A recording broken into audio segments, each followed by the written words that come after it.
your last event there, you fed over how many people in the community? And, it's funny because we talk about food as healing. And Trent and I used to party. I haven't drank in about 13 years ish or It's only something. been 3 for me, but Yeah, but we used to party hard. Yeah. And one of the things that we used to kind of enjoy on the Sunday was hangover soup, as people know what that is. But at the event when you fed all the people, we had a woman who was coming down off of drugs, and or she was going into a little bit of a fit, and when you handed her the food, she seemed to calm down and go to the wall and enjoy the music and the food. So talk about that. Yeah, how that was. Yeah. So yeah, at this event, we call it TP Treats Giving Back to the Streets. So every year, we give back to streets by the community donating. We get a bunch of donations together. S- um, Clothing. We do like a clothing drive. yeah. We do like free soup and bannock and burgers and whatever else, Entertainment. and entertainment was a really big thing this year. It was amazing. Yeah, so everything that is there is either free or like sponsored. So we had a sponsor this year from Astem Autos. They paid for the venue. And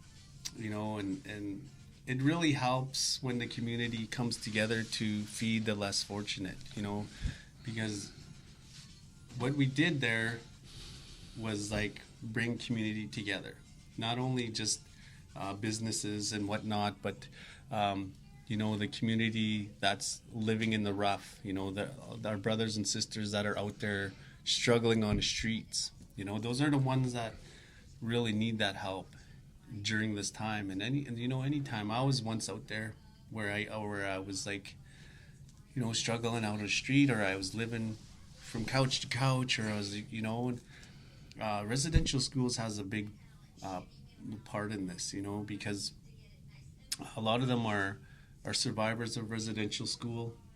A lot of them are, addicted to drugs and alcohol. And the one lady that was there, she was really, I think she was coming down off drugs, and she just, she started to like, I don't know, she was screaming out, and she was, and I told Buddy, not to like, not to like be aggressive towards her. So I said, well, I'll grab her something to eat. So I went and grabbed a bannock burger. Yep. And I just said, here, have something to eat, to go sit down, like calmly, like, and she grabbed it and she went and sat over the wall where he was playing he was getting ready to play his flute and drum. I think it was. Yeah, he was getting drum. Yeah. the drum. He was getting ready to drum, and as soon as she was gonna eat that, the drum went, and she just kind of she slid down the wall like this on her back, and she ate, and the drum and the food just totally just like calmed her right down. Yeah, more than any restraint or any police could have done. I think that, it goes to show you how, food and music and community is our medicine in our community, and it's important. And here we are doing this for men's health. And I just got like one more question for you on my part: is how important do you think it is to have, a men's collective almost, or men celebrating men, or men's programs, because we do see a lot of programs for our Indigenous women. So I think it's, important for us to see that for our men, but we can't expect our women to run these. We have to be able to do it ourselves. But I just want to know your opinion on, men's programs and things like this, like a men's podcast. I think it's very important that men support each other, especially men that have families, and you don't understand like what a person is going through, like especially a working man that has like bills to pay, groceries to get, kids to feed, and you know, a lot of them are dealing with addictions still to this day.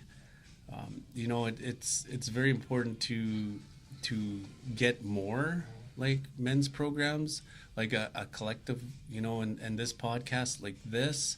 I myself was thinking of, I think it was like last week or 2 weeks, of starting a drum group or a drum like practice at our building there at That's CoLab. beautiful.